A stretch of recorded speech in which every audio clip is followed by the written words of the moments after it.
Your favorite compas have another jam-packed episode of the Four Compas show. In this episode, we will do a super quick recap of Monday Night Football snooze header between the Vikings and Bears and the Raiders and Falcons.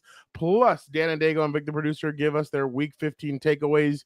You won't want to miss what either one has to say because it has to do with, hey, we're already getting started. Jets have already interviewed 2 candidates for their general manager job, so we're in it week 16, and we're already doing interviews. So they'll speak about the head coaching openings. And of course, we cannot forget about our usual segments during the football season. Compas Power Rankings, our picks of the 6 best. We've gone to 6 now. Matchups in week 16. That has to be a Gilbert trying to catch up to Dan. No, it was not. I hate it. Time permitting, we will do a barrel of the week and una más. All right, Gilberto, how are we doing on this fine evening? I'm doing well, but if we pick more games, there's more opportunity for me to lose more games. So, like, I'd rather you and Dan just keep on, like, yeah, he got a lead for me in a couple of weeks, and then we just keep getting the same record now. So, and you guys pick different games, but you guys end up losing. He has me right where he wants me, and it's gonna be not good if I don't catch up here with a 6-0 week. I need that 6-0. How about that? That's never happened in Compas history. I don't know, who the hell knows, but yeah. By the way, Fernando, nice haircut. I like it. A little shorter there. How are you feeling about it?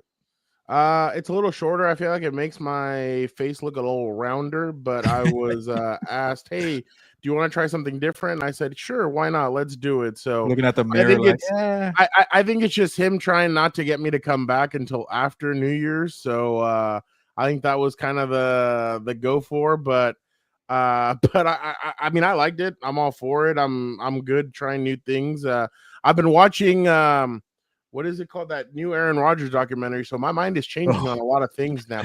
Actually, it is pretty it is interesting to see the mind of like, he's like, I won the Super Bowl, and then I'm like, okay, now what? Like, is that why he only won one? I guess so. But no, but he says, like, I've worked my whole life to get to the draft. I get drafted. I worked my whole life to be the starting quarterback. I become the starting quarterback. I worked my whole life to win a Super Bowl, and I'm like, so now what? So, and that's right after that Super Bowl. That's when he started doing all this. That's why he's taking a beating from the Jets, because he just doesn't know what it feels like to be on a crappy team in a dark hole like New Jersey. And I guess it's actually, I mean, just to get, like, I just barely started getting into the part where he uses drugs and all that other stuff. Okay, so let me know how that one is. That's probably that's what I'm interested in. I mean, the other stuff the only thing I did not know was that Brett Favre unretired, jumped on a flight, came back to Green Bay. Oh yeah, I remember that. But I thought he got like they almost traded him right away, and no, he came in saying, "Yeah, I want to be the starting quarterback again." And Aaron's like, "Shit, like I'm about to get moved back to being a bench warmer." He made him wait 3 years. No, I know, but I did not know that. I thought it was, he said, "Hey, I want to unretire and go play somewhere else." No, it was that he came back and he said, "I want to be a starter." And they said, "No, we're going to go with Aaron. The time's now. We're going to trade you away." I was like, wow. So he came in like big, bold, and he's like, "Hey, I'm the starter again." And he wasn't very good when he came back that year too, I remember. Yeah, they went with the Jets, and he was pretty bad. So yeah, Angel, I mean, you can pick many different things to hate on Aaron Rodgers. He went to Berkeley. He thinks differently than people. And then some people say that he has that face, that punchable face. But Aaron Rodgers is more likable than Brett Favre. Let's put it that way. Well, yeah, because Brett Favre has done really like, if Aaron Rodgers has done weirdo shit like this other dude. I mean, remember when he like pixelated a picture of his and I say pixelated at the time, because at the time it was one of those. So, and then taking sack records with somebody who really cares about it, but dude. And okay, the national media picked it up, and it wasn't a bit, like, it was legit. Like, they had, and even Favre felt bad. He had like a statement saying, "Actually, I kind of screwed the guy over. So here's why." I didn't think about it. He said they took away all his like sponsorship deals, Hall of Fame credentials, sign autographs, and make money and speeches. I'm like, damn, he got screwed over. Yeah. No. And then another thing that I was looking at too is I completely had forgotten that for his first playoff game, they blow a lead to Arizona. Oh, I remember that one. And Carlos Dansby picks him off and walks, like, they were backed up in their own end zone. Carlos Dansby picks him off and walks it into the end zone. I was like, damn, I remember a lot of this stuff, but I didn't remember some of that stuff. And I was like, wow, this is great. So yeah, I mean, it's been interesting. The first episode was kind of like, all right, but the second episode they started doing like him and Jordan Poyer from the Bills, well now with the Dolphins, he went down there that I guess he had an addiction to alcohol, and then like I guess like cheating on his wife, and he went down there and tried ayahuasca, and I guess after that he's like, yeah, no, I'm healed. And so Dave Canales did the same thing when he started cheating. Who? Dave Canales? Oh, I was like, wait. No, I couldn't do it.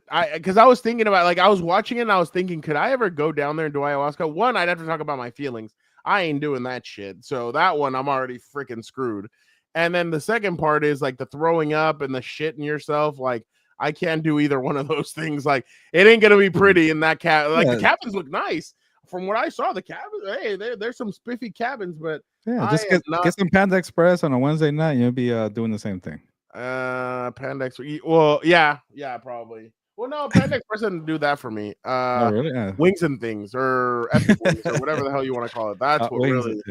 Yeah. Or, so hot wings. A night at the Korean barbecue, that definitely gets me. Oh, that man, we got to do that again. We shouldn't be talking about this, but yeah, place in Vegas is bomb. But yeah, that's what I've been up to. Yeah, how have you been? Doing well. You know, about to wrap up this year now, and since I like to complain a lot, I'm not looking forward to the Christmas games. I'm not looking forward to Saturday games. We got the Chargers and the Rams on Saturday slate next week, so pretty much my weekends are gone. So other than that, I'm doing well. We have a Christmas party that's Saturday, and I was like, shoot, like when I heard rumors that the Chargers could get that slate, I was like, oh crap.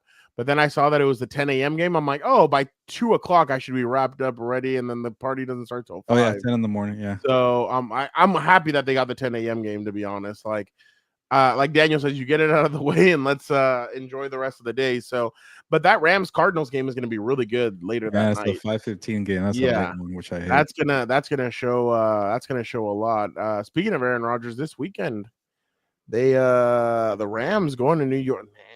That's why you're gonna break it down on House of Horns. This was your week. I know both of the weeks have been my weeks. Honestly, I get the Bills and the Jets. Yeah, I don't want any part of the AFC East. Vic better get ready. I'm gonna watch the rest of this show, and we're gonna just go full ayahuasca on the Achilles thing. Is also really interesting to see, like even the doctor in one of the videos. Ask him all this, Victor, on the show, because he definitely has a full breakdown of the. No. Well, like seeing the way the doctor was like the doctor hadn't seen him in 3 weeks, and then he comes in and he's like, dude, like. I can't even tell you tore your Achilles, and that's how quickly he had gotten it so strong. I can tell he can't move.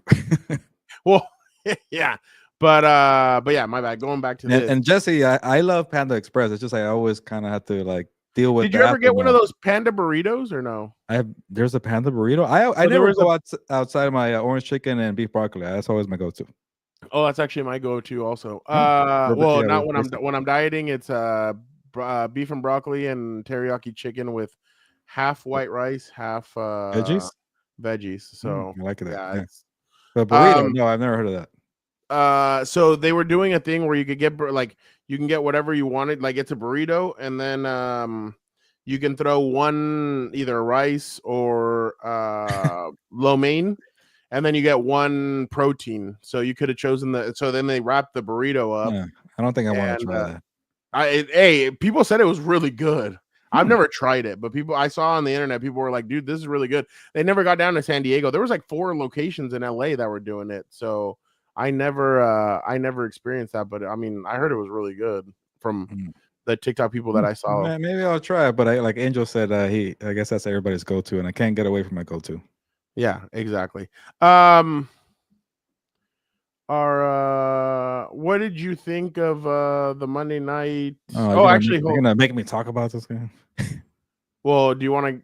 Well, no, yeah, just quick. I mean, to me, the Bears, like, I don't know if there's anybody that could come in and fix what Caleb Williams has wrong. Like, there's one guy, and I'm gonna agree with Dan when he gets on the show. But yeah.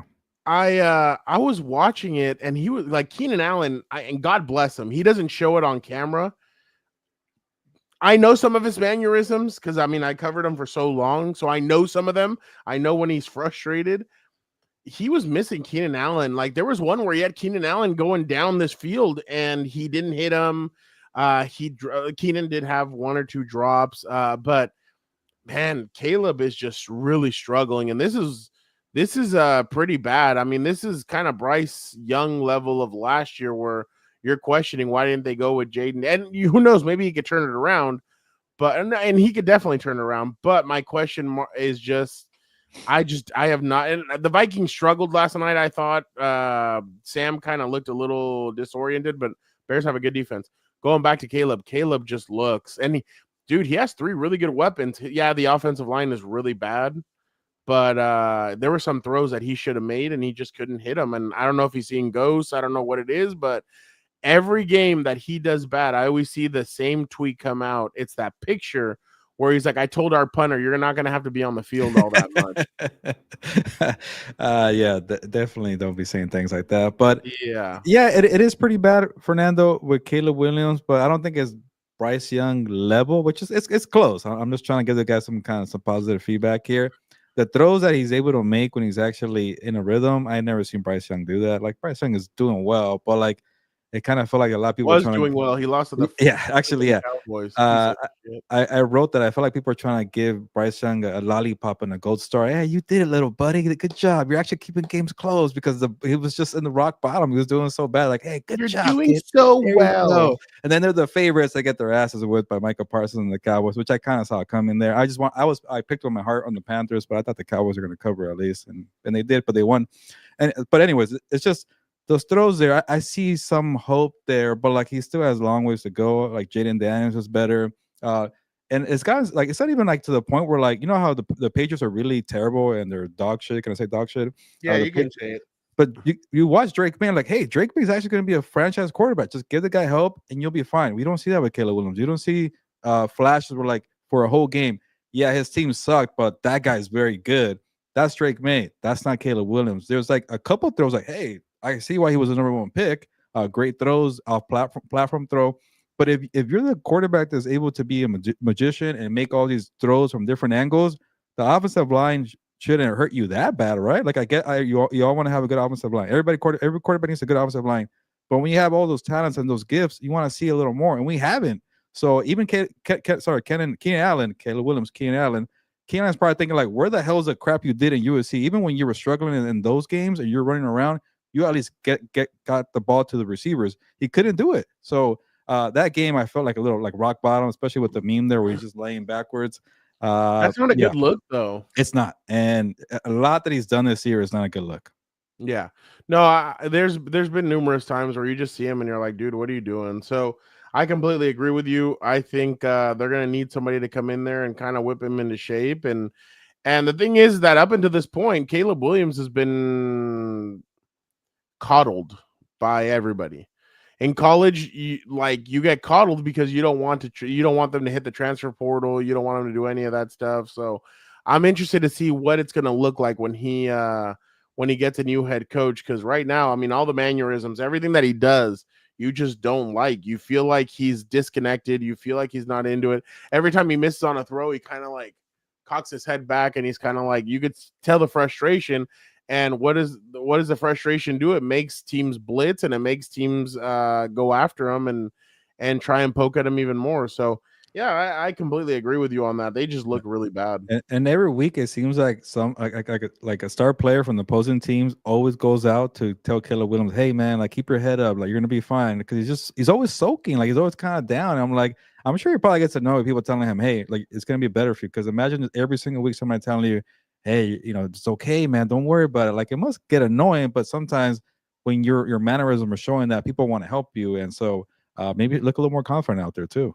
Yeah, no, I completely agree. To get to the Falcons, I do want to bring on the guys just because obviously of the breaking news that we got a couple finally, Raheem Morris. What the hell? Yeah. By the way, somebody on this show, maybe only one person in America, said, "Hold on, that's actually a very good pick." Who knows who that was? Maybe we'll talk about it in a bit. But all right, let's get these guys in here and let's see what they've got cooking up.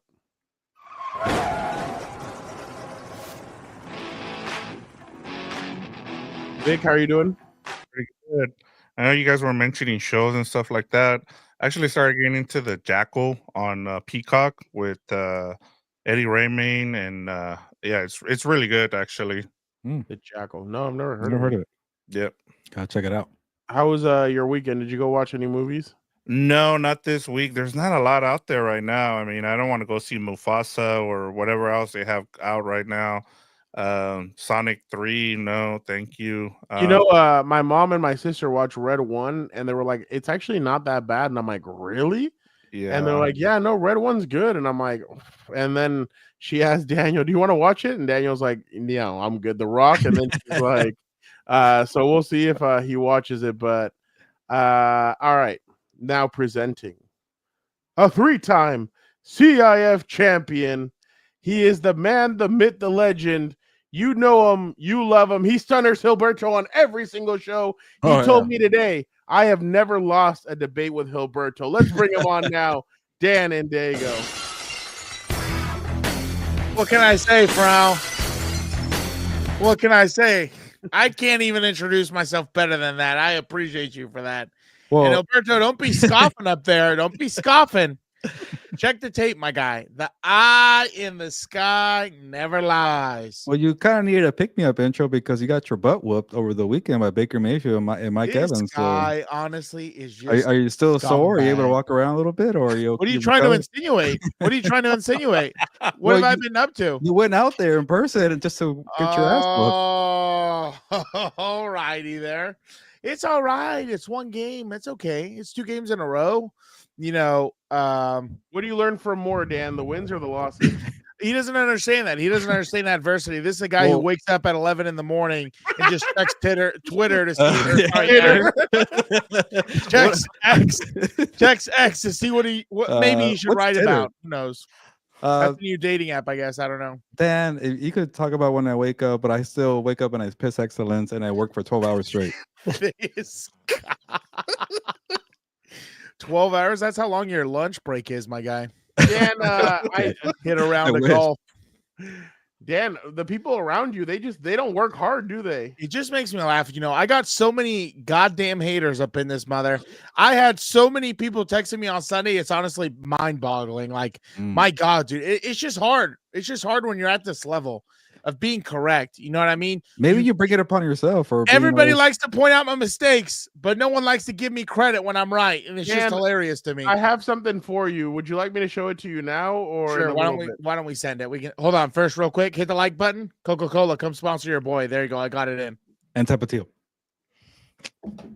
Tapatio. You are Tapatio. I know. I'm going to do a deep dive this week on the film because he's so confusing to me. Everybody has anointed him already because he looks the part. He's a beautiful man. He gets his hair cut at Sports Clips and still looks great. He's only thrown 2 picks this year.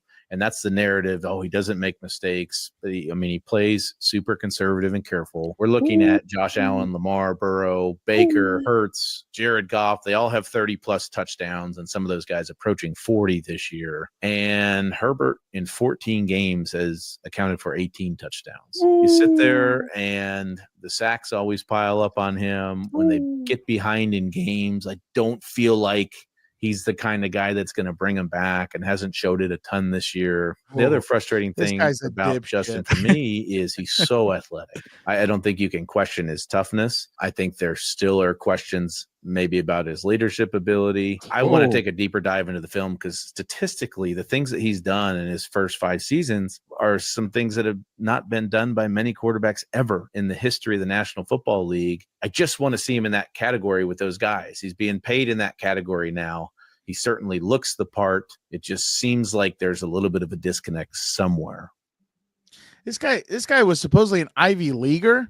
Is that what you're trying to tell me? Harvard. Apparently, but who's their rival? Yale? Who's the rival? Yeah. Apparently, Yale or whoever the rival is apparently the smart school. What the hell is this guy talking about? He named he named Burrow. He named Goff. I think there was a third quarterback he named. No, Allen. He said Allen, Mahomes, Jackson. Lamar, Baker, Jalen Hurts, and Jared Goff. What is probably Justin Herbert missing over all those guys? That's wide receivers, dipshit. Oh, it's unbelievable to me. Tight ends, honestly. Like, Dan. tight ends, anybody, And a running anybody to back. catch the rock. And in theory, offensive Anybody lineman. to catch the rock. You know, it's just laughable to me that this is what we're going to choose to talk about with our time. It's because I'll give him one thing, and I've said it on What's Up Bulls a few times. I think he needs to improve his pocket presence. I think that is something that really needs to be improved because there's too many times where he's hanging on to the ball too long and he doesn't feel pressure or he doesn't see it. And then he steps up when he should roll out and he rolls out when he should step up. So that's one thing he needs to improve 100%. But to say that guy's never shown it, well, who's this? Ari, I don't know. Regarding Justin Herbert, I don't know that being a top 10. I don't know that being a top 10 quarterback is an insult. I just don't think he got he's one attacked. top 5. This guy's an idiot. This guy's an idiot. He doesn't have. He would be my first QB pick for a. This guy's a jackass. This guy's a jackass. I don't know how you can say that when Joe Burrow has had T. Higgins, Tyler Boyd, and Jamar Chase his whole career. Allen, he had Stephon Diggs. Stephon Diggs. He has a few guys now, but he's had continuity. Mahomes, he's had continuity in a big piece. If you look at Herbert when he had Mike and Keenan and they were in the game, he was unstoppable. He was slinging the rock. I still always point back to his rookie year. I think it was the winning you're in against the Raiders. That was his second year. Whenever it was then. Gilbert was there. I don't know what more you need to see than that. The guy was converting 4th and 29s. Like, what are we even talking about? You know, obviously, you have great receivers. They'll make you look better. But, I mean, like, why are we going through this narrative when we're not even talking about the drops that receivers have had in big games? Like, I totally agree with the fact that, you know, this offense can't play from behind, but I don't think it's a Justin Herbert problem. You know, you rush the ball.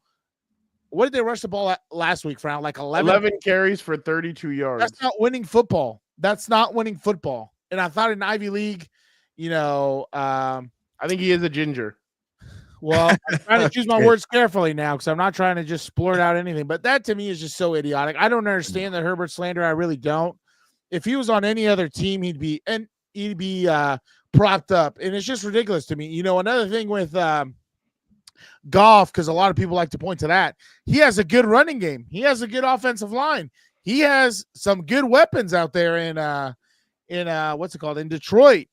And what a lot of those guys fail to understand, again, is that Herbert's on his third head coach, and I think 4th or 5th offensive coordinator. Like those other guys, for the most part, Allen, same head coach. Different offensive coordinators, people get hired, but that's something else. You know, Burrow, same thing, same head coach. In Detroit, Goff and them, they've had a continuity for a few years. Who else am I missing? Obviously, Mahomes, greatest offensive mind ever. You know, it's just funny to me that all of a sudden we think there's one guy on the field. You know what I mean? Like, it takes an organization, it takes a team, and everything else. Like, the guy's just trying to make headlines at this point. I don't know what else to say. What is the film going to tell you that we haven't already seen? Hey, this website has to be full of shit. It says notable alumni for Harvard, Oppenheimer. Did he really go to Harvard? I think so. Maybe. I don't know. Tommy If Lee not, he Jones? taught there. Not he taught there. The actor? The actor? Yeah. Ashley Judd? There's no way. I don't doubt it. But there's like a weird thing about. Well, you also could just pay people and then you'll get in. Yeah, there's also legacy things there. There's probably also like the thing about those Ivy Leagues is like there's a weird like connection cesspool to them. All the Kennedys went here. Yeah, it's really weird, dude. If you start digging deep. No, Brian. Okay, there. You lost me. Okay, my bad. Going back to it. Sorry. I don't even know why you would pull that up. That guy's a dumbass. I wonder if what Whitworth said. He was probably like, yep. I'll just say this because I don't want to add more fuel to the fire and keep. He should have thrown Matthew Stafford in there if he was gonna throw a name in there. We can talk about this all day, but we got to move on. But I'll just say this: I think people haven't seen it in a while.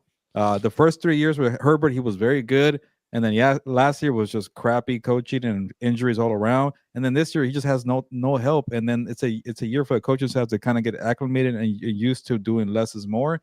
So people get frustrated. That guy's making too much money to be doing less is more. I get that. It's frustrating. But it's one of these things where we keep saying trust the process. But I get that 2 years might feel like a long time. 2 years doesn't feel like a long time to me. I saw for 3 years how great this quarterback was. I watched him up close for 2 years in a row.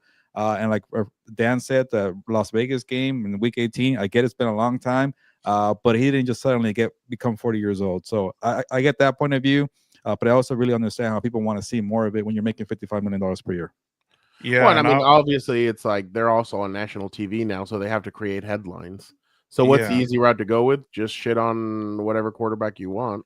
Well, it's also the Thursday night game, right? So these point. two guys are on there, and so they have to have a conversation about it. So I understand that. The thing that always gets me, and I understand where Dan is coming from, but at the same time, is like someone's got to take the blame for the offensive woes. As he mentioned, what did he say? He's got 18 touchdowns and 2 interceptions. This is pretty much what they've turned Herbert into. They've turned him kind of into a game manager, which kind of sucks for the offense. But when you don't have many weapons, which is what we all pointed out here, I know a lot of people were like, well, part of the reason we don't see them making the playoffs was because they don't have that many weapons, and you're starting to see it now. And I think what's even worse, I don't even care about him being in the top 5 or top 10, is why the hell was he in the game, late in the game there when he's getting beat up and he's taking the most? We just had, I think it was Robert D who just pointed out that he's been sacked 38 times, which is the most since his rookie year. Like, you need to keep him healthy, like, or else you're going to have the same situation you had with Andrew Luck, where he has to retire early because he's just taking way too much of a pounding. And so I think that's I think that's where we kind of need to look at, as opposed to the criticism that he continues to get, because people keep propping him up as a top 5 quarterbacks and the results aren't there. And so, and I keep going back to this, and I know I keep bringing it up, but who cares about whether or not he's a top 10 quarterback? He's winning. He finally has a defense. Remember what the whole narrative was, that, hey, if you can get Herbert to have a defense that can, allow less than 25 points, maybe they have a chance to win games. He finally has that. And so, yes, I get it. They got destroyed against the Buccaneers, but I think that's my biggest issue here if we're talking about this storyline. Yeah, no, I agree with that. I mean, we'll see what happens moving forward, but it's just so funny to me too, because Mahomes has had a lot more turnovers, but no one seems to doubt any of that too, or start. Well, that's because he's won 2. Yeah. But why is no one saying maybe he's lost his touch? Whatever. Maybe he's lost his touch. They're also 13-1, Dan. But yeah. Okay, whatever. Nice I hate everyone. I hate them all. I hate all these people. Obviously, the big story my boy. An hour ago was I remember when you met him, Dan. You were very excited. He's a great guy. Dude. He's just like, people don't understand really how big of a role organizations play. And I think Sam Darnold, you're starting to see that.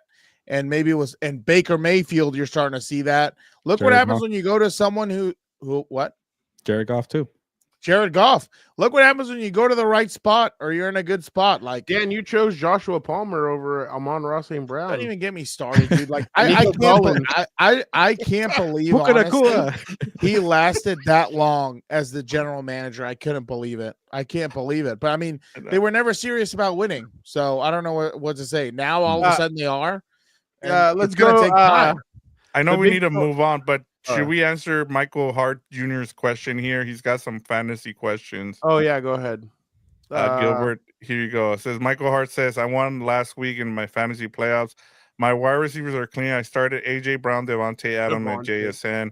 Gonna sub out JSN because of the QB situation for BTJ this week, but 2 others Ryan are Thomas locked this Jr. week. He says, having Gibbs with Monty out for the year maybe what's needed for me to push it over the top, get this belt for the second year. I smell another championship. Yeah, you're in a good spot, Michael. Good luck to you. Yeah, I think he just wants us to go over it, and I think I'm okay with it. Brian Thomas Jr. with playing the Raiders. I do worry about Mac Jones, because Mac Jones is a white Jameis Winston. He gets hot, and he gets very cold. But yeah, JSN has Sam Howell, and Sam Howell stinks, and I don't even care about Geno Smith. So yeah, I'm okay with it. Okay. The Falcons' big story today, Michael Penix Jr. will now get the start on Sunday over Kirk Cousins, who has been benched after subpar performances. They only scored 12 points against the Raiders. He threw 4 interceptions against the Chargers. I think he played bad last weekend. I just cannot remember who they played after the Chargers. But it hasn't been pretty for Kirk Cousins. I'll start off with you, Gilbert. What did you make of this news today? It's a little late. I get it. Better late than never. They still need the Buccaneers to lose one game.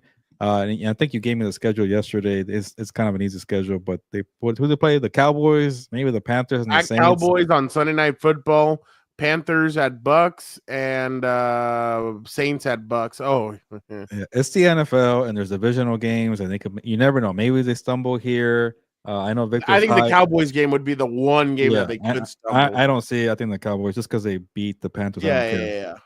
This team 2 weeks ago had the worst special teams occurrence, and that's why they lost to the Bengals. But anyways, they're playing well for Mike McCarthy. I get it, but I don't get this whole because they want him to sign an extension, Gilbert. Oh yeah, don't fall for it, Cowboys fans. It's because he's beating up on the Panthers and like, come on.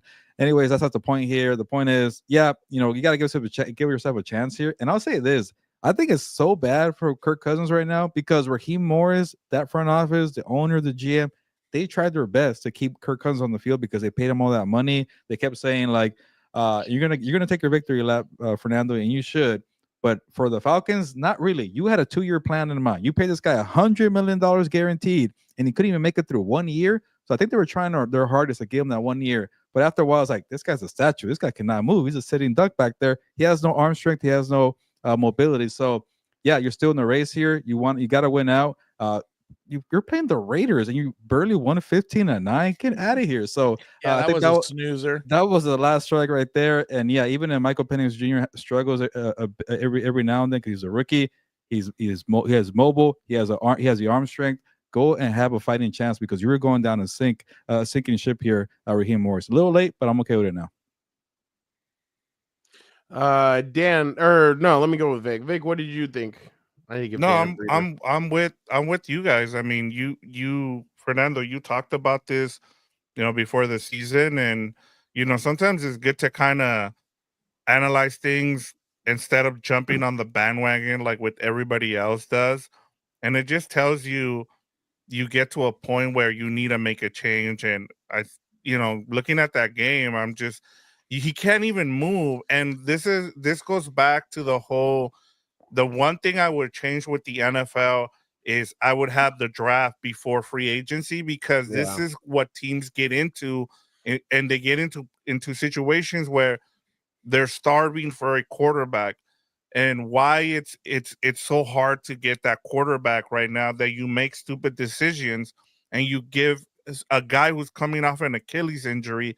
We've already seen, I know you guys were talking about Aaron Rodgers, but when you're having to pay someone who's coming off an Achilles injury that much money, it makes no sense to me.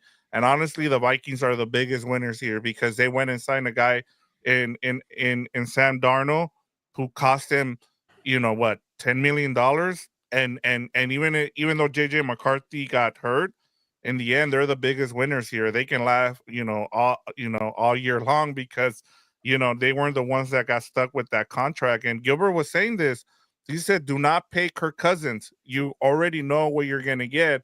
And Atlanta just, there's always going to be a desperate team because everybody wants to hit on that quarterback. And it's just hard, man. Like, that's the hardest thing to do in the NFL is make sure that you can hit on a quarterback. Yeah, this is not Rodgers and Jordan Love. This is not Brett Favre and Aaron Rodgers. No, he doesn't even have the legacy behind it. It doesn't have any of that. But I like the pick though. You're right, Fernando. They should have planned for the future, and they did. So I gave you that one.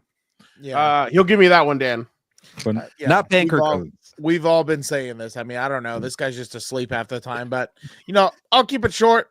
I knew Atlanta was not serious about winning when they signed Kirk Cousins. I don't think he's, if we want to talk about people who don't deserve the money they're getting paid, lock him up in a federal penitentiary for what he's stolen from teams. But my boy, the son of Odin, he earned every penny. I'm not a fan of it. I wish he, a little more team friendly, but it is what it is. These damn quarterbacks need to quit robbing teams. But Kirk Cousins, you knew where you were getting. I mean, I don't think anyone's really surprised. NFC South. The hope was just it's a bad enough division that you could win with having an okay quarterback. Too little, too late, in my opinion. You should have done this after the Chargers game. Yeah, that one was bad. You had like 4 picks in that one. Yeah, that was a really bad. Yeah. And I think they were coming off their bye week, if I'm not mistaken. Yeah. Then they played the Vikings, and it got even worse. Yeah. So I would have been, but the thing is, they wanted Kirk to go into Minnesota, I'm sure, to play his former team, all that, but he stunk it up. The thing is that Kirk had 2 really good performances against the Tampa Bay Buccaneers, and then they beat the Eagles. So that's where everybody was like, oh, crap. Okay. Because I remember week 4, they were talking about MVP for Kirk Cousins or comeback player of the year. And now it's not looking too hot. He threw for what, 500 yards? Yeah. Thursday and night. 5 touchdowns against the Bucs. On Thursday night against the Bucs. Overtime walk-off victory. Yeah. But they've lost. It wasn't Mooney. They lost a receiver. I just can't remember who it was to injury, but yeah, that's what I completely agree with that. So they lost 4 in a row before they beat the Raiders. And then part of the problem was like this was the best play action quarterback when he was with the Vikings. They can't even get him under center because of his Achilles, and he can't even move. Like and the crazy part is too is that they have the Raiders were trying to give that game away because obviously they want that higher draft pick. Yeah, and the freaking Falcons were trying to give it back to them. They were playing hot potato with it. What does Shador tweet after every Raider loss? God bless or something like that. Like, well, no, he did God bless this week on Sunday, and the Giants have just lost. Yeah. Why would you want to go to New York? I wouldn't want to go to New York. I'd rather if I have to be on a shitty team, let me be in Vegas, not New York. Good point. By the way, Dan, you always talk about TV errors. Here's a new one today. So I was asking an executive in the league, you're Mike Vrabel, and I think he's the number 1 candidate if the Giants let go of Brian Daygo. Would you lean into the Giants' history and their revenue flow, the Jets roster, or the Bears quarterback? Okay, can I hold on. The question, but what is Aaron Rodgers doing? Is he returning to the Jets or not? Yeah, he'll return for another year. Okay, and we're cutting in New York for the Giants. We're cutting the quarterback Daniel Jones. So he's gone. Okay. This guy's a dumbass. These people are so he asked, so are we cutting Daniel Jones? Yeah, he's already been cut. Yeah, everybody. That's what makes me laugh, dude. I shoot from the hip half of the time on this show, and to Gilberto's, amazement, I'm often more right than I am wrong. They like to point out the ones that I'm wrong. I am amazed, But like these people do this full time. Like that's crazy. And they got people. Professional producers. Writers. Yeah, these guys are stupid, dude. Imagine if they took a shot on your boys, dude. We'd be killing it in the ratings. But what? Oh, actually, no. So then I have to, kid show. I got to be a little bit cleaner. But then you're dealing with what's it called, the FCC or whatever. Tim Boyle, by the way, is a quarterback right now for the Giants. But dude, like it's so all 3 of those. Okay, he said Mike Vrabel, the Giants for the history, the Jets for the roster, and the Bears for the QB. Sure as shit, not the Bears for the QB. That guy sucks. I'm not a fan of it. I don't think he's gonna be very good. No Dan, matter how. that? What about this guy? Shador. No, I don't think he's. Don't forget. I'm telling you right now. Don't forget. Where's Shiloh? About Shiloh. Can't forget about Shiloh. Is he the one taking the video? He's Jimmy, preparing right, for his over new there? career. That's Deion Sanders' Yeah. career. He's a content creator now. I'm telling you right now, okay? Any franchise that drafts Shador has to understand Deion comes with them, and that's not going to be easy or fun or any good. Because who else comes with him? Oh, Shiloh, they're a package deal. You got to get them in the 3rd or 4th. You're a Giants fan? Sorry, dude. Sorry. There's not. You have 4 Super Bowls. You've probably seen him win a Super Bowl. Yeah. That's all I can tell you right now. It's not looking good.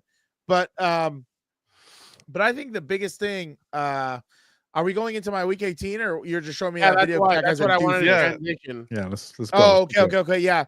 I said this, at the start of the season. Are we doing his takeaway? Yeah. So. Okay.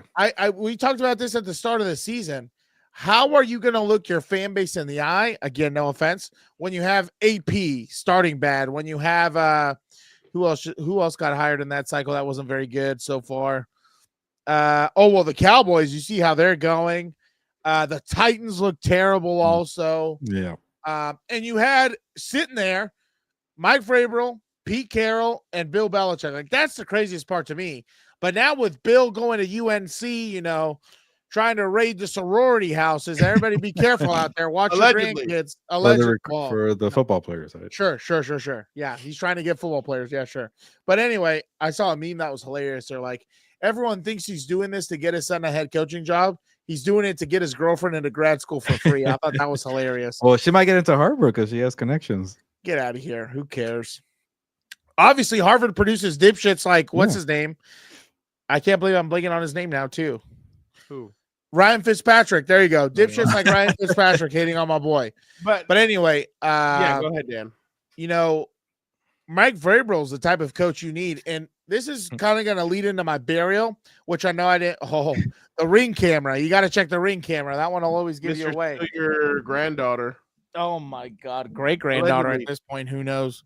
But this is kind of going to lead into my burial a little later, which I know I didn't update, so I apologize. I don't read the script. The script reads me. Football is not a sport where you can have, how can I put this delicately? You can't have too many cooks in the kitchen, if that makes sense. You have to respect the hierarchy. A player coach is one thing, but sometimes the way they kowtow to these people is insane to me. Like, you need someone who's going to come in and give your team structure. And this is where I get so pissed about the whole Bill Belichick, Tom Brady, and Robert Kraft thing, where they try and paint Bill Belichick as like a bad guy or whatever. It's the dumbest thing you've ever seen, because without his methods, like there's a method to the madness always. Without those methods, I don't think you probably win 6 Super Bowls. That's one thing people don't understand. I don't think that's why I hate the whole argument also of, oh, Tom doesn't need Bill needs Tom. Like, you know what I'm saying? Like, that structure, that attention to detail, that drive that Tom had, was all being pushed and what's it called? It was being pushed and added to, or however you want to put it, by Bill Belichick, by the way he approached everything, right? So Mike Vrabel, to me, any of these teams now who are sitting where they are, they should look at Mike Vrabel. Mike Vrabel is going to come in and whip your team into shape. The Tennessee Titans were very disciplined. They were very good. That was a team I thought doing a lot with the least amount of talent and players. They had Derrick Henry, but they had Tannehill as the quarterback, and I never thought Tannehill was very good. But I mean, they made the most of it. He was obviously things went south very quick in Nashville, because they traded their number one receiver on draft night, I think, without him knowing or whatever. And that's just really where it all went to shit. But that defense that he was building was very physical, very disciplined, Steeler-esque, Patriot-esque. And, more than anything, he ran a good team. He ran a good program. Obviously, you face Tom Brady and the Patriots every year in the AFC Championship or in the playoffs. That's pretty hard to get through. That's like the final boss on steroids. You know what I mean? And he's the real final boss, not like that idiot in WWE over there. Mr. You had me, now you lost me. Waking up at 5 a.m., getting the syringe and putting it in my arm, and I'm clinging in it. Allegedly. I don't know if he'll pass a piss test, but whatever. They don't piss test anymore over there. Hey, he looked great in WrestleMania, so it was worth it. Sure, guy. Sure. But anyway, I think Mike Vrabel is exactly the type of coach you would want. Like, I'm surprised, really, the Raiders did the Raiders interview him or no? No, the Raiders couldn't interview. I don't think they interviewed anybody. They gave because they just promoted. Okay. My bad. Okay. But, I think that guy would embody the Raider way. I don't know what Vic thinks or other Raider fans in the chat, but I think that guy would embody. Yeah, Angel has it right here. But then organizations were scared of him. He's too scary to coach. Yeah, it's too. I actually thought that was going to be that was going to be the Chargers head coach. If I would have been happy with that also. If they didn't get Harbaugh, I thought it was going to be Vrabel. I would have been happy with either or. I just didn't want some random guy again. First year head coach, don't need that. When I heard a story from AJ Hawk, I think on or maybe it was it Jeff? I don't remember who said this story. But when I heard a story that he was supposedly running sprints after he was in the NFL, going back to Ohio State and running sprints with the players, keeping up with him, and then after the little workout, smoke cigs right after. That's my head coach right there. If that I'm was AJ anybody. Hawk. Oh, well, there you go. That's a guy you want in the building. He's a man's man. The sport is not for the faint of heart. It's not for the weak. You know, you have to have mental fortitude. He's not there to be your best friend. He's there to coach the hell out of you and make sure he can get the most out of you. So that's my whole thing. Mike Vrabel, number one, should be on everyone's radar. So are you saying it's not for the Swifties? That's what Goodell's trying to turn it into. That's ridiculous to me. You know that I'm gonna get into it when we get to my burial, because I'm not trying to, you know, do the whole thing now and then I have nothing later. But you know, it's not soft. No matter how hard they try and manipulate this game, it's not for people who are soft. I don't know how to tell you this. I don't know how to get. So all the pouting on the sideline, I don't know how none of the, you know, 5-year vets on the team haven't tried to kill him already. So I'll tell you one thing. Speaking of, Dan. Oh, that's Gilberto's boy. He plays for the Kraken also, probably. He goes up there sometimes. All right. Anyways, that was the longest rant I've ever heard. But I think Dan is trying to say that Mike Vrabel was a good coaching candidate after a very long. I don't need you to translate for me. I know what I said. But I will agree, and I want the Chicago Bears to hire Mike Vrabel. I was going to ask you guys, Williams. what's the perfect place for him to go? I think it's too dysfunctional. I think the Bears are terrible, dysfunctional. You can't just praise Mike Vrabel and say he can't handle that job. He will definitely handle the Chicago Bears, and he's the perfect person to handle that job. Yeah, but look what happens in there. Let me ask you this. Right now. Okay, right now. Who the hell's the owner of the Bears? Does anyone know? Who cares? Irrelevant. It's the family, the George, whatever. Who cares? Yeah. Who cares? Daughter. Whatever. Whatever. No, but then, right now I'm telling you, the first time he goes in there ripping cigs and tells that little bastard to get on the field and strap up correctly, there's going to come a point where you know, Coach, I'm painting my nails. This is how, well, I didn't want to go that far. I was trying to think of something in between, but unfortunately, they've done this culture of player empowerment, which I think is wrong. You have to respect the certain structures and the certain, you know, level and everything else to have success. When you have these player GMs and these player coaches like you see with LeBron and all that, they turn your franchise into a joke like he has with the Lakers. Sorry to spoil that for you, but you know, there's going to come a point, if they're bumping heads, it's going to be the quarterback or the coach. You as an owner, who are you going to go with? More likely than not. Gilberto would go with the quarterback. The player. Exactly, the player. The player sells jerseys. The player gets sponsors, whatever.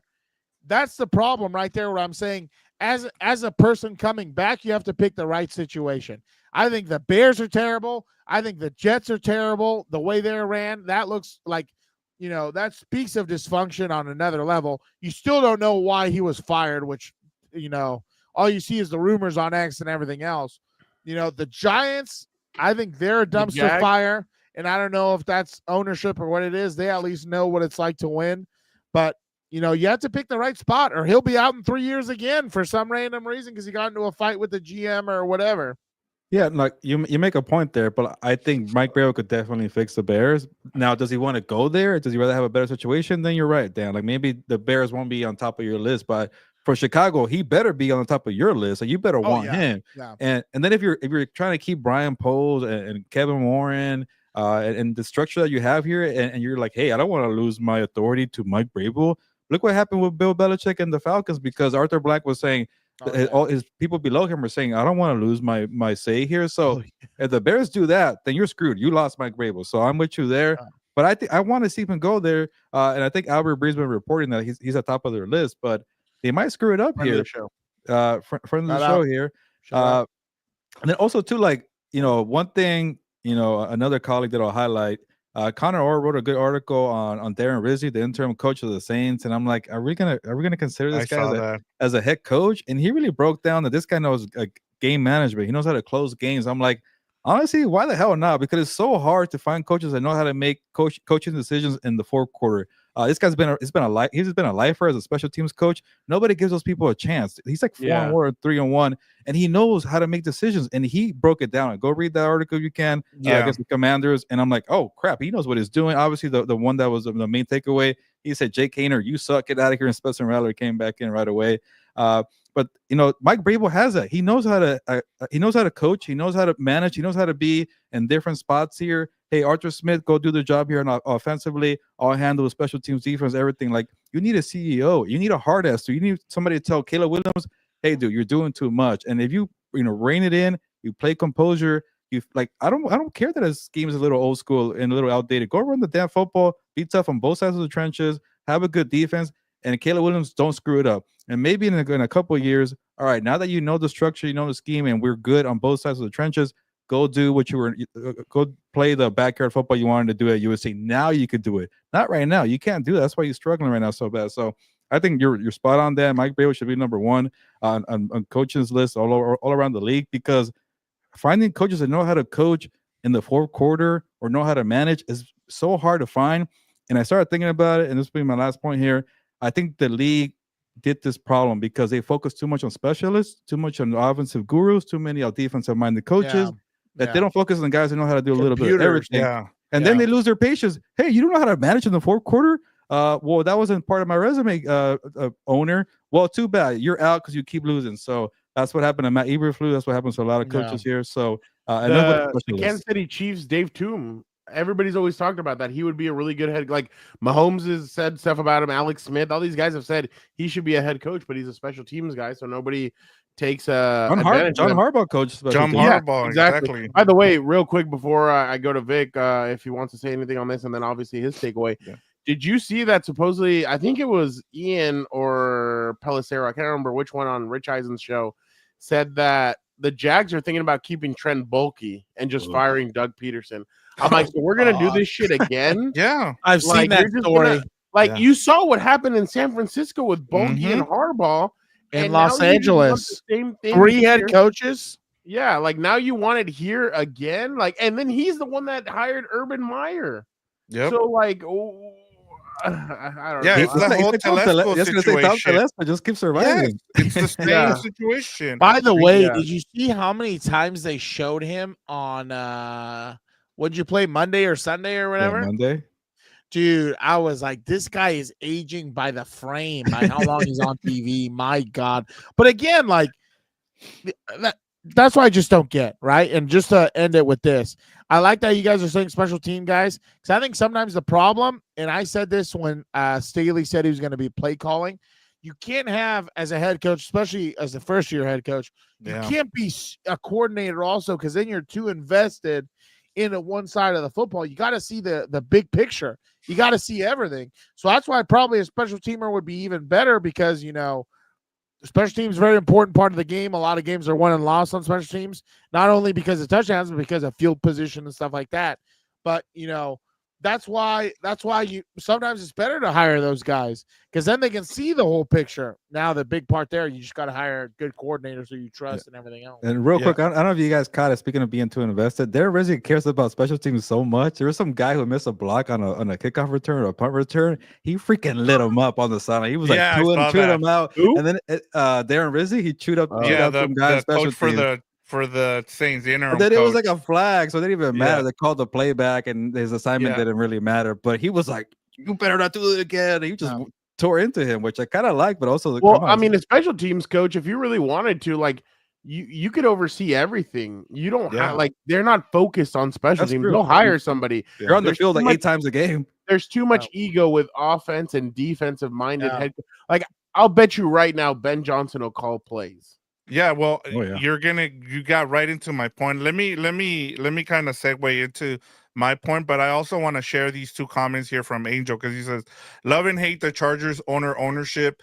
They really went all in on Harbaugh." And I'm with you guys with what you guys are saying, that if you're the Bears, you go all in on the coach here, who you guys were just talking about. I'm just blank on Vrabel. Yeah. And you clean house, even with Brett Garner just says here, that's like the Dolphins keeping Chris Greer, another bad GM. And I go back to the Raiders too with Tom Telesco. A lot of Raider fans are already saying, hey, we should keep Telesco because he had a really good draft.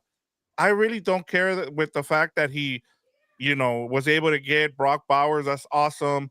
He really, killed it with that pick. But at the same time, it's all about structure. And then that goes to my takeaway. And honestly, what Gilbert just talked about was a big part of why I went with this as my takeaway. And that is Joe Brady and Ben Johnson will be interesting head coaching hires. And I sat there and watched the Lions and the Bills, and I actually came away with two different takeaways from this game, and it had to do with Joe Brady and Ben Johnson. So on one end, it's like, as Gilbert, pointed out, and Fernando just did, in terms of what you're hiring here with an offensive coordinator, right? And one of the guys that I always listen to is Rich Eisen, and Rich Eisen always talks about, like, hey, if you're gonna hire a coach, you need to do so. Like, if you have a young quarterback, you need to hire a young offensive guy, right? And I totally disagree with that, because as Gilbert just pointed out, in terms of what you want to see in that Connor Orr, honestly, you should go and read that, because he breaks down that exact point. Is, I looked at this game, and I like the fact that Joe Brady did a great job of being able to outcoach the Lions defensive coordinator, who just refused, even though he's lost 16 players to IR, he just refuses to get out of, he refused to get out of man coverage and play zone. And, Joe Brady just decided, hey, well, if you're going to be that stubborn and not change the way you play defense, I'm going to put a running back in Ty Johnson and put him, and put him out and be able to have him catch balls from Josh Allen. And so I was like, now Joe Brady has a quarterback in Josh Allen that can do everything for him. So I don't know what I'm going to get from Joe Brady.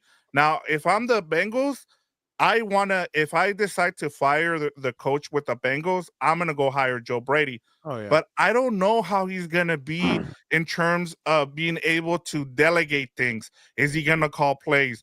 Like, that's one of the things that Gilbert has been talking about during the offseason. Is like, look, even Sean McVay has talked about the fact that sometimes him calling plays can be a deterrent to his team, because he focuses too much on that rather than being the CEO.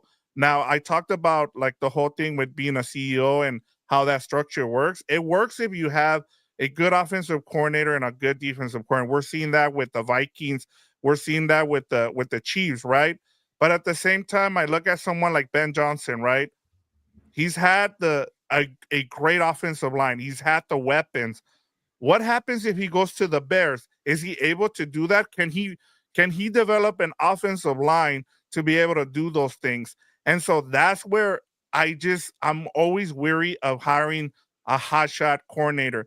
I don't know what I'm going to get from Joe Brady. I don't know what I'm going to get from Ben Johnson. Can he hire a good coach? And I'll end it with this. And this is part of the reason why I think, if we go back to the Raiders, they need to just clean house. Like, Tom Brady, you made him a minority owner, right? So let him, he has a connection with Mike Vrabel. Why not go and hire him and let him choose what you want to do? Give him the same respect that Jim Harbaugh got with the Chargers, and let him run things, right? So that would be my thing if I'm the Raiders. And so that was my way of. After 1 year, you're out.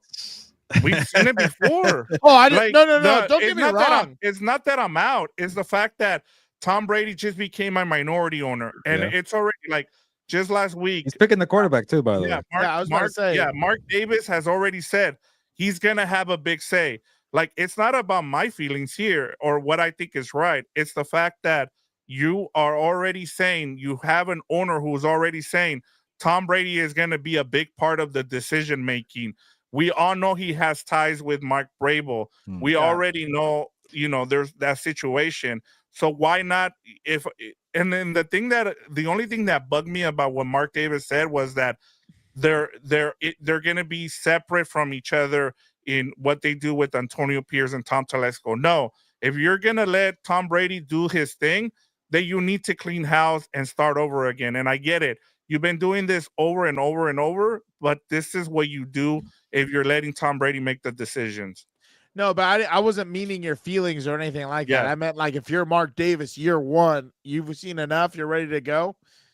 That's crazy. Yeah. Like, but you know what's funny is, like, when they announced he was going to be a minority owner, I had the same thought. There's no way he's going to wait around. Like, if he's actually going to have say, there's no way he's waiting around for, like, I can't. Who are you? Tom Telesco?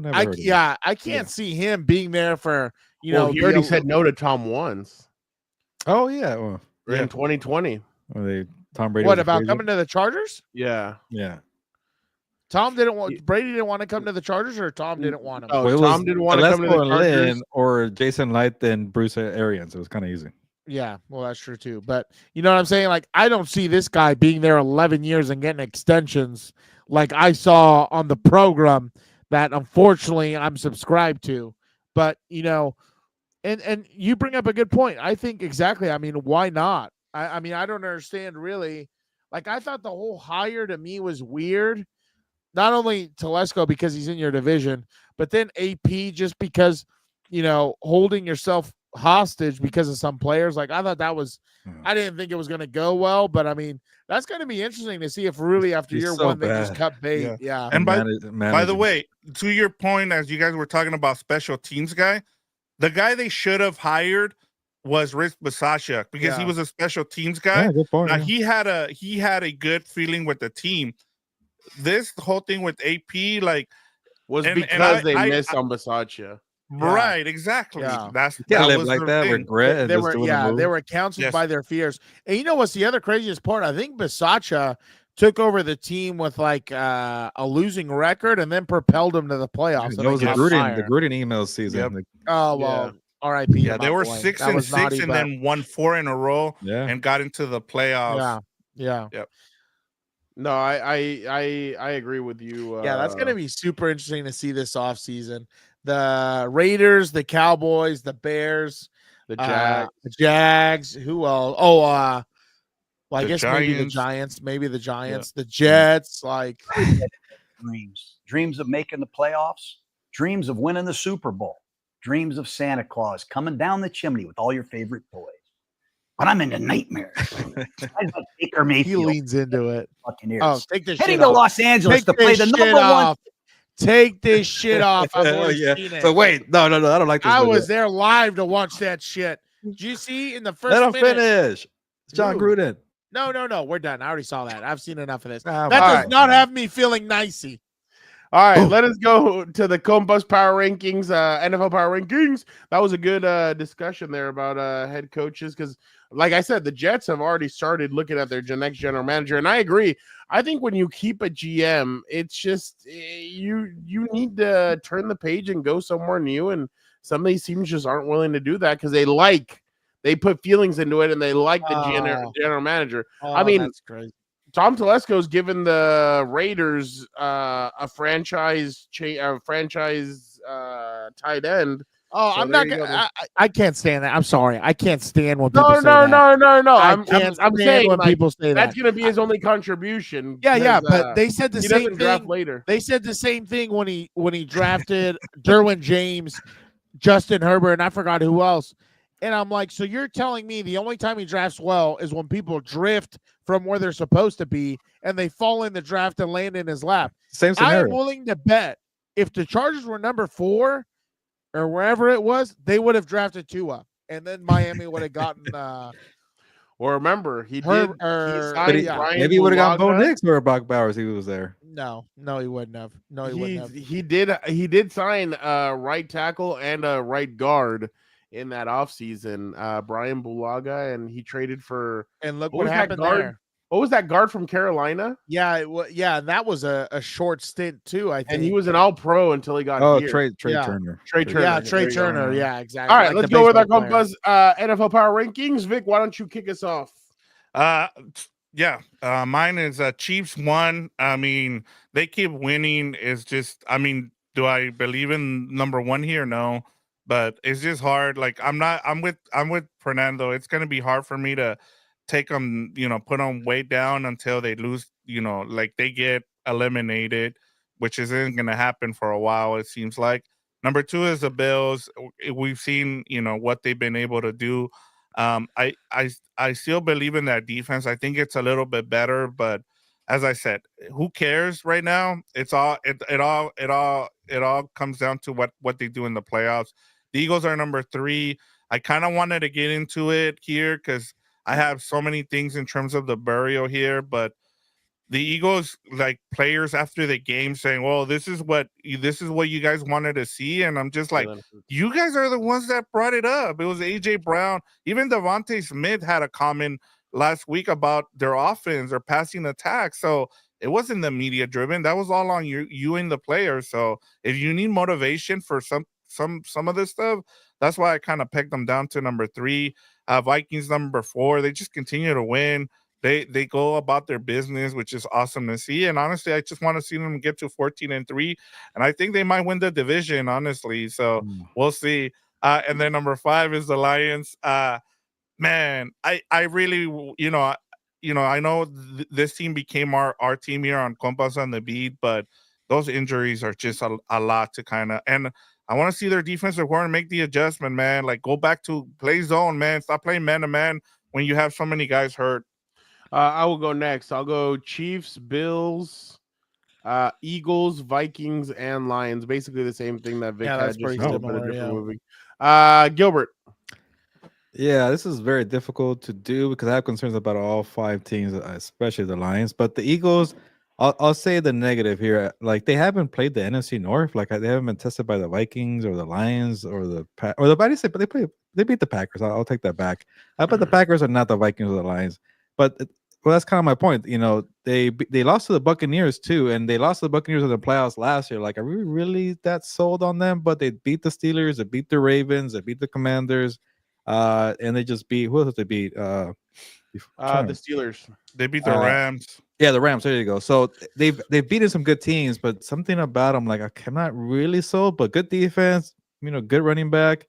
They've been to a Super Bowl. They've been well experienced, but it's just I can't get behind the Chiefs 100% because they just kind of play with fire and they don't have good tackles either. But they're still number 2 here. And the Bills, yes, I get it. People are probably say, what about the Bills? Until they beat the Chiefs in the playoffs, I don't give a crap about what the Bills do until we get to that game. And then the Vikings, and they might even go 15-2. So what the hell do I know? They could win the division on week 18 for the Sunday Night Football game. And the Lions, I'm definitely pressing the panic button. There's way too many injuries there. Can I? By the way, one more thing. Let me ask you guys about the Eagles. You know how many top 10 defenses that offense has played this season? How many? I'll say 4. How many? Nope. 1, and it was last week against the Steelers. Oh, They wow. have the easiest. That offense has not faced many top defenses this season. So, Well, I don't know how to. I agree with you. Like, I don't know how to put this, delicately, but I thought they overpaid Jalen Hurts. I'm not super impressed. Send one of them to LA and see what my guy can do. I think he would kill it.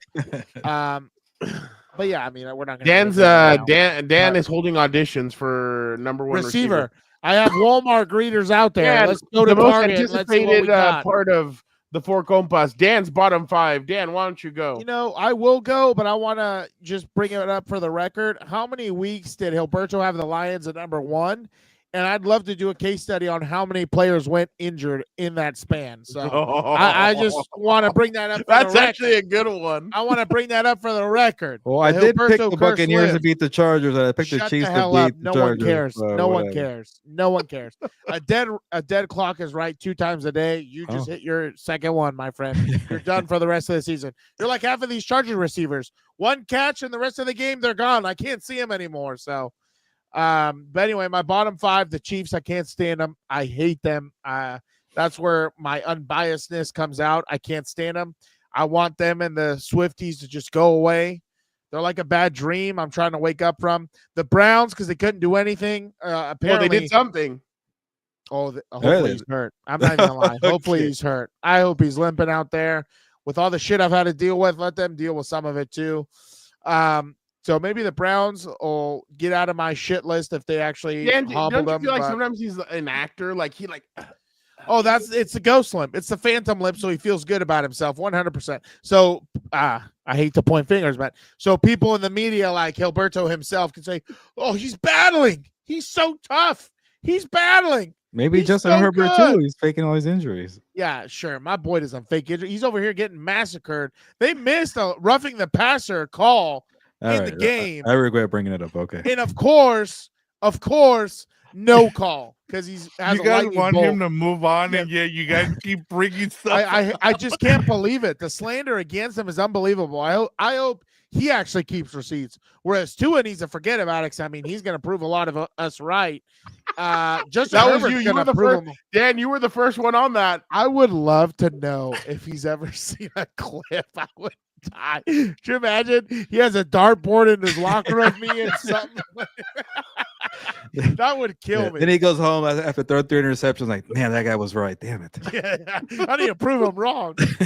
But anyway, where was I going? Yeah, the Browns didn't do what I needed to. Baker Mayfield, I don't even want to touch on it. He just, I like him. I hated him. And Gave then you a I'm whooping. over it. He loves playing at SoFi. I don't care. I hate them all. I don't know why they do this to me. I don't get it, but whatever. I think they'll be better next year, though. I'm not worried. I'm still going to make the playoffs. I'm going to win my bet. The cheese-eating bastard is going to have to pay the tab. I can't wait. What's your number 4, Dan? What? Number 4.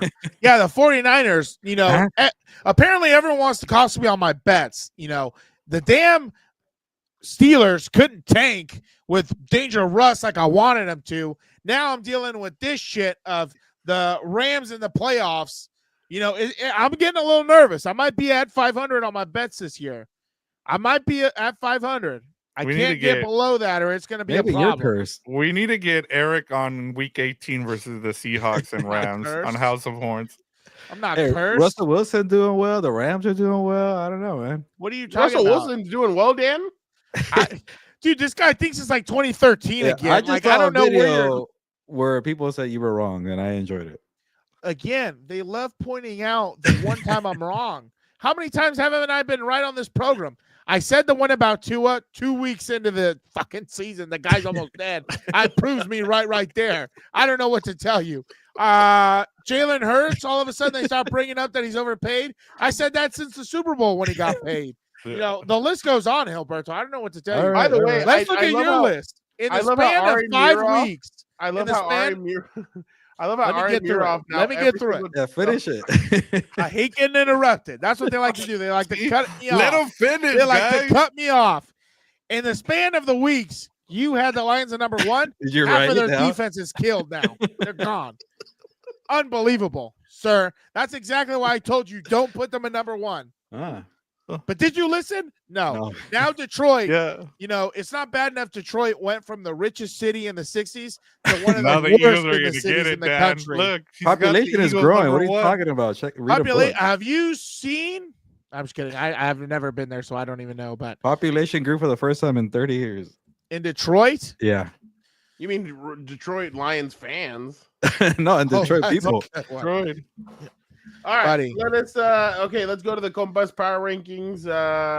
It is Chiefs 1, Eagles 2, Bills 3, Vikings 4, Lions 5. Yeah, after he did his damage, now the Lions are 5. I didn't even think about it, but yeah, good point. Let's go with he was worried they'd take out his Chiefs. They won 11 games in a row. Get out of here. We're gonna go with all at what cost for this week. We're picking the 6 games. Last week, Vic and myself both went 4-2. Dan and Hilberto both went 3-3. Sons of bitches, I'm getting cooked on this thing.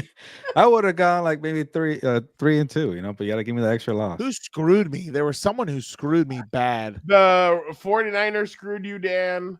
Yeah, I got the list. Panthers. I don't know why they Panthers screwed you, Dan. When are we gonna? Who did? The Panthers. The Bills, against the Cowboys. Yeah. Well, the Lions. Well, that's Hilberto. Hilberto killed me. And then the Lions screwed you, Dan. Yeah, you went with the 49ers, and then you also went with the Panthers. Season records. Dan is still the lead dog at 44 and 29. I'm right behind him at 43 and 30. One game behind. And Vic is behind me. Hilberto's in the center. In the cellar. I am going to go 6-0 this week, all right? Have fun in the basement. All right. Let's start it off. The first game, Thursday night, Broncos at Chargers. I will go with the Broncos. Yeah, spicy. I am also gonna go with the Broncos. I can't believe Fernando. Brown, you did this on purpose because you know which way I'm gonna go. I didn't do this. This is Vic. You did this. You texted him. No, I didn't. You know where I'm going. Fuck it. You know where I'm going. Just pick my team and let's move on. Vic. You know what? Give me the Chargers. I'm going with Dan here. There you go. All right. Texans. Hold on. This dumbass didn't pick I said anybody. Yeah, you Broncos. did. Like, You Oh, went the say Broncos. it I just louder. kept laughing Say it 'cause louder. Say it Fernando louder. threw me off. Texans at Chiefs. I will go with the Chiefs. Dan. Yeah, so will I. Pom poms and all, Oh. T-squizzle and all. Wow. Wow. Gilbert. Let a missile take me out. I'm gonna take it. them. Okay. Well, them too. I need you. I'm gonna take a chance here. I'm playing catch up with Dan, so give me my Houston Texans. Give me the Texans too. I think Carson Wentz plays in this game. I'm hoping so too. He was a full participant today. God, that would piss me off. He was. Let him play the rest of the year. Let him get hurt more. Steelers at Ravens. Give me the Ravens. Gilbert. Yeah, give me the Ravens too. Vic. Give me the Ravens as well. Okay, Dan. we'll all go together. Give me the Ravens. Let's Oh, see wow. if the running back can do it. Steelers stuff. 49ers at Dolphins. Give me the Dolphins. this- Gilbert. Oh my Really? God. Okay, give me 49ers. Dan. Give me the Dolphins. Oh, what the hell? Vic. Give me the 49ers. I like All right. this. Yes. Jaguars at Raiders. Oh, you my had to pick this God. game here. Two dog. Oh, crap yeah. teams. Give me the Jags. Gilbert. I can't pick the Jaguars. They stink. Give me the Raiders. Ugh. Yeah, no, I'll stick with it. Who's that quarterback? Who's that quarterback? First off, Mac who's that Jones. quarterback? Mac Jones and either AOC or Desmond Ritter. Raiders are terrible too. It's a dog. Dan, what are you dog going shit with? game. Part of me wants to go with the Raiders because they're at home and then they have maybe better weapons. Just give it the Bowers. Just give it to Bowers. If it's AOC, they have a shot. I don't know about Ritter. I don't trust him. Spencer Rattler, remember? Who cares? I don't care. How many Spencers am I supposed to care about in this world? All right, I'll go with the Jags. Vic. Yeah, give me the Jags. It's I'm a not. good week. Yeah. Vikings at Seahawks. Give me the Vikings. Gilbert. Oh, this is easy. Seahawks are freaking frauds. Give me my Vikings here. Dan. I'm scared to go with the Vikings because he said my Vikings and they're going to tank down. I'll go with the Vikings. Well, they need one more loss for 14-3. Yeah, give me the Vikings too. Okay. By the way, I'm very disappointed. There was one game that I would have picked against all you guys. And it wasn't on there? It was No. at the Jets and I would have picked the Jets. well, I think the 1,000%. I picked Yeah. the Oh, yeah. Jaguars Jets last week. versus who? The Rams. the Rams. It's Oh, the in Rams, New York, oh. though. Yeah. Oh, and it's cold. Yeah. How will Yeah, they the GQ model head coach fare in the cold? Can't wear his little hoodies and We'll flex in see the how we camera. do this week. Maybe I finally take the lead or No, I'm lead dog. All right. I'm gonna catch Yes, up. I yeah, went well. opposite of a lot of Alberto, you. no one's worried. Have you seen how many losses you have over there? You're Dude, barely above games- 500. 2 games Hey, you know what's behind. funny, Vic? Vic, you know what's funny? A lot of those picks have been Dan bullying him into choosing the other team. Yeah. Dude, this is the only guy I know who says my team and then picks against them. I don't know how that works. Hey, you went with the Dolphins. Big mistake this week. I'm catching. The Dolphins were they playing? The Niners? Yes, you picked them for. It's going to be hot out there. They don't know about that. Oh, no, it's going to be cold. Never mind. No, It's it in Mi- won't. Not in it's in Miami. Miami. All right, actually. Vic, why don't you The start Niners us look off? terrible. Yeah, here. I'm gonna say talk about this. And this has to do with people talking crap about Travis Hunter's fiance.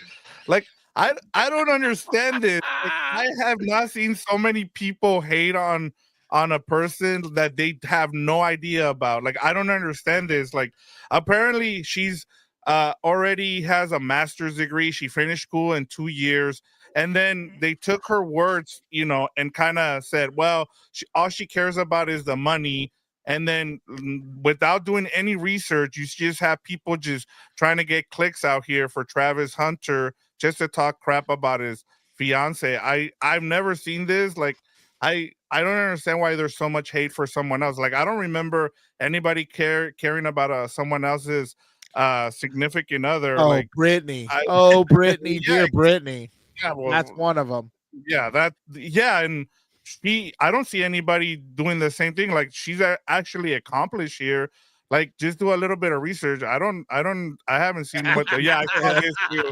Yeah, I saw. Well, this wasn't one it already. because she didn't stand up when he won the Heisman? Yeah, but That's that was supposedly she Daddy even explained Dion. the fact that she did it because she wanted her mom to get the shine. Like his mom has put in the work. So like I said, people just jump to conclusions and they just want to rip somebody. Like this is what we've done in the social media, era now. Is that's our thing. We need a reason to make sure that people don't strive in a career. And Travis Hunter, man, do what do your thing, man. Like he's been knowing her since they were in high school. Like he knows exactly who he has. Like I just don't understand. People just grab something and they're gonna make a big old thing about it. So yeah. Why was he there? You don't know how you came into our life, man. My fiance love you. I ain't learned none. I didn't know none of your songs until she. That made me feel old. This caption is the greatest. Oh, I can't even see it. Oh no, take that off, crazy. What are you doing? I think it's one of the greatest captions. I saw a quote that supposedly again, this is why I love X, but I saw a quote that supposedly he would drive her to parties and wait in the car for her. Yeah, so I mean, all that. More importantly, you're right, Vic. Who cares? But I mean, some of that stuff is just hilarious. I mean, if these guys want to date gold diggers, I mean, go for it. If she is or isn't, I don't care. Like, it makes no never mind to me. Like all of a sudden, we care about who someone is, expected to get married to and have a kid. Like, who cares? Yeah. Like, the only time I've cared, we're gonna have a podcast in a week. Watch. The only time. Oh my god! Well, her and the other. Well, he already went on his podcast, like crapping on people, and he's like. Okay. But like, I think the worst part is the stupid 8-minute videos, the clapback or whatever. Like, dude, who cares? Like, but she'll probably go on with the other brainless dummy, the talk to a girl or whatever. She's in hiding. Oh yeah. If you bought her Bitcoin, you're a freaking moron. Yeah. Yes. But this is again like these people have no talent. How much more do I gotta say? They have no talent. To call her daddy thing too is weird to me. Like we don't. Whatever. I'm not even gonna touch that stuff. Don't get me started on the streamers that just like do nothing. Here we go. People watch them all day. Here we go. Oh, you're talking about like the ones who play games and stuff like that? Yeah, or you just watch them sleep all day. Get him, Texans. I've never heard of these people until you guys bring it up. And I'm so glad I've never said their names out loud. Starts with the Super Bowl champion Kansas City Chiefs taking on the Pittsburgh Steelers at 1 p.m. Eastern. Then the Baltimore Ravens. Oh no! Is this the NFL doing this? Sponsored by the NFL. Hey, didn't the NFL sponsor sketch for a draft? How did that go? All right, there. We got to make something like that. Didn't sketch get up there? All of a sudden, we're not very Tuesday, brother, or whatever the we got to make dumb crap shit was of the moment. Apparently. Yeah, like the people. These guys are a people joke. we choose as influencers has just gone out of hand. Like, dude, you the guys fact are right. that we have influencers in society is crazy to me. Yeah. What the hell are they influencing? It went from AEW to the big times of the NFL. What the hell? Dude, how is MJF? If I was MJF right here, and let's just say I put my whole life works into this, and if I'm MJF, I'm swallowing a gun right here. Oh no! This is a mockery to the sport. Yeah. What happened to this The guy's fact that career? this Botox steroid using allegedly bastard is in the same ring as Dan, who thinks he's one of the best in the world. Dan, don't forget, he did not sign a. Did not. Is that an AEW event? Probably. Yeah. It's like a regular. No. It's like a. Like the thing with AEW, they're letting these guys do house shows, so they can go work for other companies if they want. Like they can go do freelance. Oh my god! What more do you need to know? It's like the 70s wrestlers, like doing it at the mall. Oh, I prefer the 70s wrestlers. They were on steroids and they were on cocaine and everything. Is this like going back to the minor leagues to kind of get like some work in or something? It's just they do it like if the promoter, they're good friends with the promoters and stuff. And dude, but like the whole boom guy, the whole, I forgot what the girls' names are out here in Chula Vista. It's just all a joke, dude. What do these people do? They have no talent. All And they keep do is falling either for like all their scans. Like Oh that's my the other thing God. too. Who's the biggest person that falls for it? your Dan? godson, that useless bastard over there. Yours. That's you. You got to claim that one. There's no fucking way. If I swear to God, if I ever have a kid and they follow the boom Whatever. guy or some shit like this, I'm just gonna break the phone. That's it. No more. It's gone. Dude, there- Anybody have a burial? Dan was Magellan. watching it. Magellan, Aristotle, Socrates, Washington, Jefferson. There's so many cooler people in books, kids. Pick it up and read it. Don't be an imbecile. Well, Guys they're are getting just stupid, libraries. rotting their man. I brains. mean, what are they supposed to do? Tole leger. Pick up and read. Yes, Do it. I'm with you, Dan. I agree with book. Dan, do you have a burial? Yeah, I do. I do. You know, I forgot to bring this up last week, but I can't remember what lame in the media put up something of after the Lions won, and they're like, can we please have some post-game videos where there's not F-bombs, or why do coaches need to use F-bombs? Who said that? I can't remember what the loser's name was. I don't even want to get into it because I'm just going to get pissed. You know, and I'm going to say this as delicately as I can. I don't want to use any, not too many naughty words over here. But no, you don't want to hear the naughty words I'd use. But and then the worst part is Tony Dungy, a guy I like and respect, then goes in there and quote tweets and goes, I, from the very first day, spoke to my players. Who plays better getting yelled at? And we speak to each other with respect. I don't understand where they get disrespect off of Dan Campbell's post-game speech because he uses a little naughty words. It's unbelievable to me the way they think this sport is not for children. This sport is not for the faint of heart. This sport is not for mentally weak debutante dummies who don't understand the violence of this game and what it takes, the camaraderie you need and what it takes, and more importantly, how guys operate. How many F-bombs don't I drop with my best friends when we're talking about things, and it's not like, even when you're talking to them about problems or this or that, guys talk like that to each other. It is what it is. And, the fact that these people want to just make this game into something that it's not just drives me insane. I understand we can't decleat people like the good old days. Oh, there you go. It didn't take long for him to find it. What was it? Oh, yeah, this is what it was. I challenge NFL head coaches to give post-game locker room speeches without using the F word every sentence. Not sure it can be done. I don't know if he's being sarcastic, but if he's being for real, what a loser. It's my coworker, by the way. Well, he's a loser. I don't know what to tell you. God bless him. He's a loser. Yeah, this is exactly ridiculous to me. It's so soft. This game it absolutely can be done, Andrew, but somehow coaches have been brainwashed into thinking that young men can only relate. Philip Rivers chiming in? It's so stupid. You want me to worry about his words? Are you serious? It's a joke. It's a joke. You know what I mean? Like, I don't want them bleeped out. Even if it's on the main page of the team, I don't give a rat's ass. How about another challenge? No Bible verses in a post-game speech. How about that? Okay, now really we're just trying to get all over the place. I don't know what that has. That no has Percy, no Bible. That has no. I have no problem. No with thanking God after. I have no problem with either. Only Shador Sanders could get away with. That's it. No, that guy's. I'm a wait. I'm a wait. But No, it's just ridiculous to me. This game is not for the faint of heart. It's for strong men and women. If they're not strong mentally or whatever it is, hit the road. Go watch the big boom guys. They're not doing shit. Go rot your brain for free. It reminds me exactly of wrestling. Wrestling, for a while, you could tell who it was advertised to. And I'm not talking about when they use porn stars for divas and all that. I'm talking about the storylines and the violence. Allegedly. I'm talking about the storylines and the violence. Talking about the John Cena era. Well, that's what I was getting to. Then, Frau's hero over here, the leader of the John Cena Nation or whatever, it was like a cartoon. I felt like I was watching a cartoon for kids, and I hated it. Now it's starting to get back to a little more of a hybrid, and it's like, dude, you can't change these sports into something they're not because you want Timmy in Wisconsin to come out to bring his parents out to a event or whatever.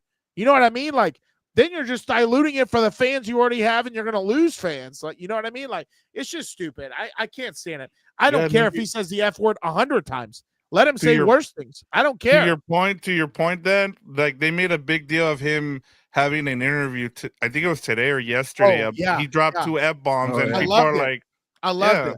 I love it. Gilbert, I love it. I wish Harbaugh would drop some F-bombs. I'm just gonna pick it back off of Dan. Screw these content creators. I agree with that. Before we go, I do want to say something on this show. I want to thank God for giving me an incredible present right before Christmas. Drop an F-bomb now. A couple years, several years ago. I won't say how many years, but I'm definitely thankful that he gave me the Christmas present that I wanted, to become a big brother. Thank you, Jesus. Guy. What is this? Oh yeah, that's right. What the hell is this? What the hell is this? Oh, happy birthday to you, Dan! Why don't you just hand him my social security next? Daniel Ramirez. Dan is like, don't worry about my birthday. I didn't say when it is. I didn't say how old you are. I just said that I appreciate it. I'm God a grown bless man. you with making me a big brother. I'm okay. Appreciative of that. I appreciate you. You're the best. I'm okay. We don't need to worry about my birthday. I'm a grown man. Yes, we do. Yes, we do. That's for the children and everybody else. Go get a free cookie at Panera Bread. Come on, you deserve it. Oh yeah, let me do the show from there next time. See if they recognize that. Yeah, just say it's your birthday. You'll get a cookie. I'll say, hey, do you know a scumbag was in here a few weeks ago and did this? I appreciate you, Brett. Shout out. Oh, but when I say shout out, Jesse. Shout out. Oh, that's cool. I do like that. I do like that, Jesse. Shout out to you. I did. Yeah. Finish the story. Finish the story. Dan, do you want to thank God for anything, Dan?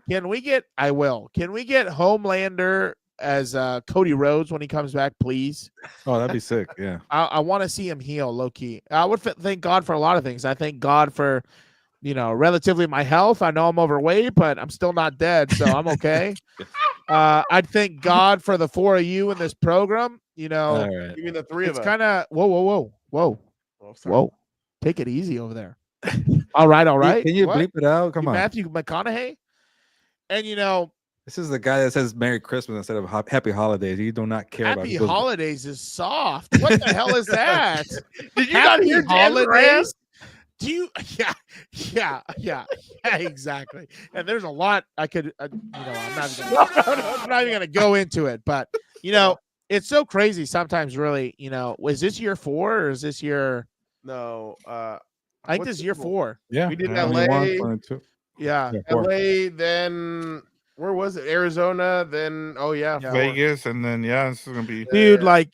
It's just crazy to think about how we've started, where we are, and where we're going, man. Just to make sure we check off all the boxes. Fuck, it's so awesome, dude. Building something with your own 2 hands is not easy, and it's not for the faint of heart. And I would tell anybody, and I would challenge anybody. I know it's not New Year's, but whatever you've been putting off, just get to it, man. Bury your head and go to work. No one's gonna save you. You just got to get after it, dude. Got to get after it. So I'm thankful for all that, man. I think it's so awesome. This 4-man crew right here. I think we've made a big dent. We've accomplished some awesome things. And I'm just thankful. And it's sometimes crazy to say, we're going to Radio Row again, probably, hopefully. And it's just super exciting times over here for the Compas. You know what I mean? The sky's the limit. The sky's the limit, and we're working our asses off, and I couldn't be more thankful. And who are you thankful to? My Lord and Savior Jesus Christ. Shout out. Love that. Saint Augustine, not me for Saint hiring Michael. you for this job here and being promoting you from Blasphemy. promo reader to Blasphemy. host, analyst, Blasphemy. expert. Buddy, I don't work for you. What are you talking about? I don't work for you, guy. I work for the program. That's what I'm a slave to. I work for the program. Freezing your ass off, huh, Dan, after the game? Oh, but that was such a sick shot. I should have taken a I liked picture. it. I was proud of That you. was- And I did think you that's- have a How long do you think microphone? Gilberto could last out there? Oh, I 0. can't. He You wouldn't had a do it. He's microphone? I don't know. Hilberto, you got to come down one time. It was actually kind of crazy. I didn't have a microphone. It was my AirPods. Well, I did not sound Sounded good. Or, Yeah. Oh, it sound good? It was kind of crazy. We were at,